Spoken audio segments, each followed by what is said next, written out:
श्री परमात्मने नमः। सभी भक्तों को, सभी प्रेमियों को, सभी सनातन वासियों को मेरा प्रणाम स्वीकार हो। आज मैं आप लोगों के समक्ष अयोध्या कांड का दोहा नंबर 77 से 79 तक प्रस्तुत करने जा रहा हूं। जो गलतियां होंगी उसको क्षमा कीजिएगा।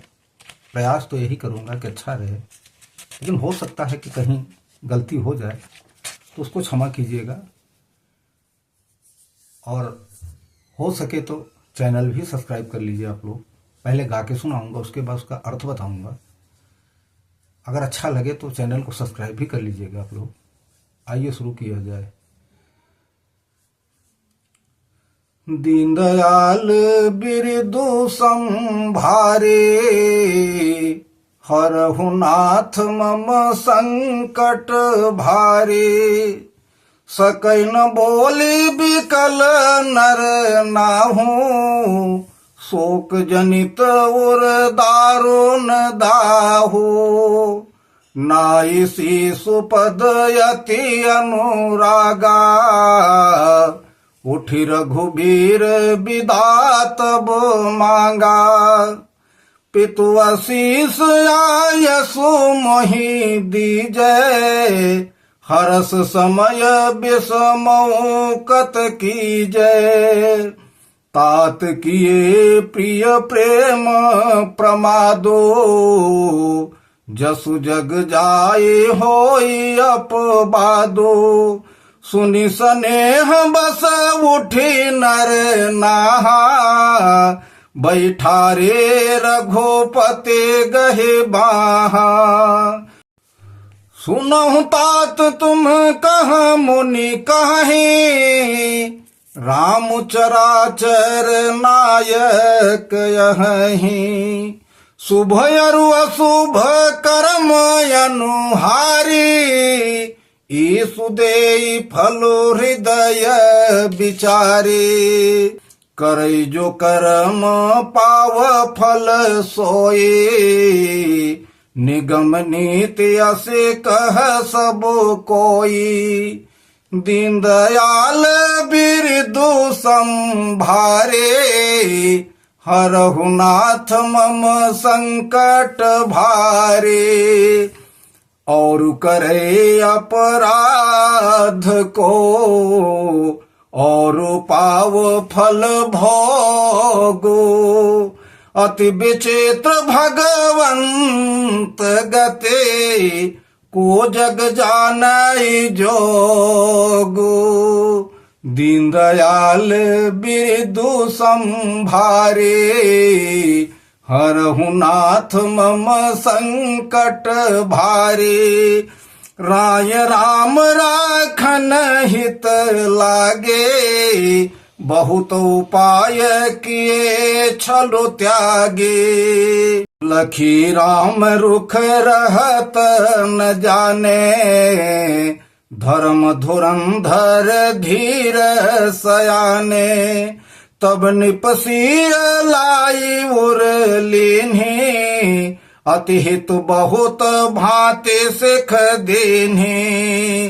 कही बन के दुख दुसह सुनाए, सासु ससुर पितु सुख समुझाए। सिय मनु राम चरण अनुरागा, घर न सुगम बनो विषमो न लागा। और सब ही सिय समुझाई, कही कही विपिन विपत्ति अधिकाई। सचिव नारी गुर नारी सयानी, सहित स्नेह कहीं मृदु बानी। तुम कहूँ तो न दीन बन बासु, करऊँ जो कहीं ससुर गुर सासु। दीनदयाल बिरदु संभारे, हरहु नाथ मम संकट भारे। सिक शीतली हित मधुर मृदो, सुनि सीतहि न सुहानी। शरद चंद चंदिनी लगत जनु चकये अकोलानी। दीनदयाल बिरदो संभारे हरहु नाथ मम संकट भारे। सिय सकुच बस उतरु न देई सो सुनि तम के उठे कह के। मुनिपद भूषण भाजन यानी आगे धरी बोले मृदु बानी। नृपहि प्राण प्रिय तुम रघुबीरा शील स्नेह न छाड़े हैं भेरा। सुकृत सुजसु परलोको नसाओ तुम्हें जान बन कहे न काओ। अस विचार सोई करहु जो भावा राम जननी सिख सुने सुखो पावा। भूपति बचन बान सम लागे करहिन प्राण पयान अभागे। लोग बिकल मूर्छित नर नाहु काह करिय कछु सूझन काहू। राम तुरत मुनि बेसु बनाए चले जनक जननी सिरुनाई। दीनदयाल बिरदु संभारे हरहु नाथ मम संकट भारे। सजीवन साजो समाज सब बनिता बंधु समेत। बंदे बेप्र गुरु चरण प्रभु चले करे सब ही अचेत। दीनदयाल बिरदु संभारे हरहु नाथ मम संकट भारी।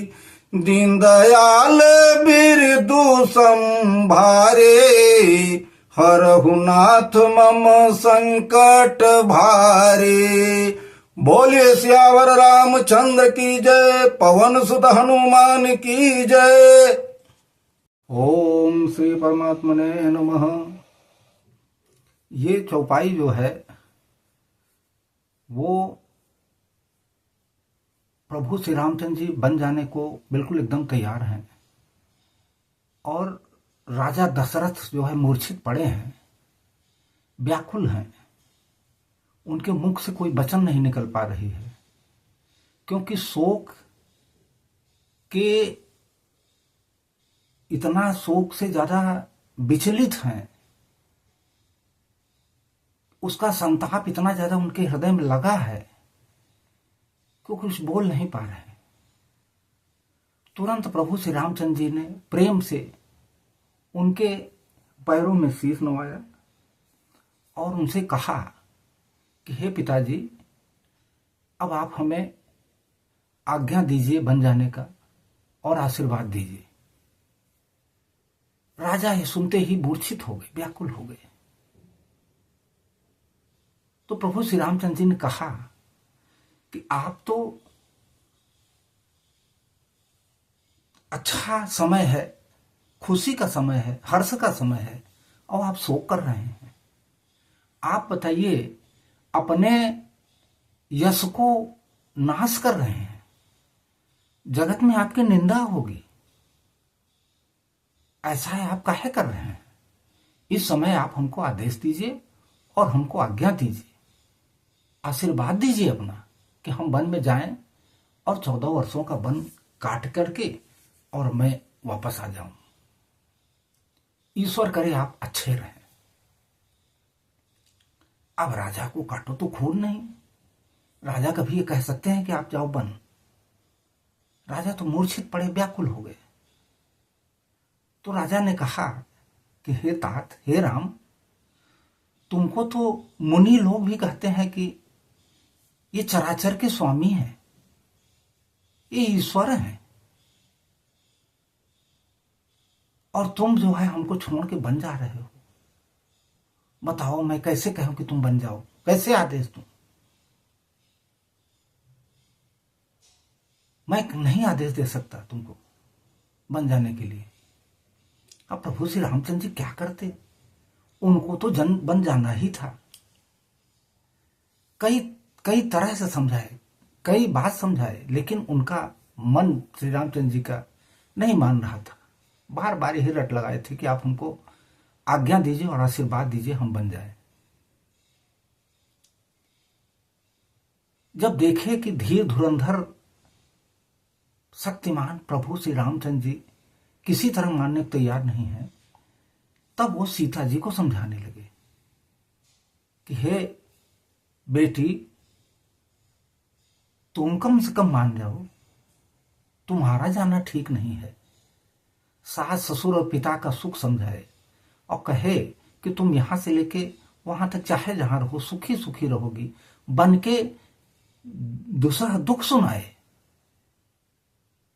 लेकिन सीता जी का तो मन प्रभु के चरणों में अनुरक्त था, वो कैसे जा सकती हैं? यहां तक कि सुमंत्र की पत्नी, वशिष्ठ जी की पत्नी और अवध की जितनी महिलाएं थी वो तक समझाने लगी, लेकिन माता सीता किसी तरह समझने को तैयार नहीं थी। उनको तो बस यही लग रहा था कि जैसे चांदनी रात का जो प्रकाश होता है ना, जैसे चकई को लग जाती है तो वो एकदम से वो हो जाती है, मुरझा जाती है। उसी तरह सीता जी मुरझा गई, क्योंकि उनका मन तो हमेशा श्री रामचंद्र जी के चरणों में लगा था। उनको हर हाल में प्रभु के साथ जाना था। वो करती क्या? किसी तरह उनको किसी की बात अच्छी नहीं लग रही थी। मतलब सीता जी भी परेशान थी कि हमको काहे कोई इस तरह से कह रहा है। हर तरफ से वो परेशानी का कोई वो नहीं था, बहुत परेशान थी। उसी समय जो है कैकेयी जो है तमतमा उठी। तमतमा उठी तो वन में जितना भी सामान चाहिए मुनियों के लिए, जैसे भेष है, कपड़ा है, कमंडल है, मेखला है, या जो जो भी सामान चाहिए वो सामान लाई और वहां रख दी।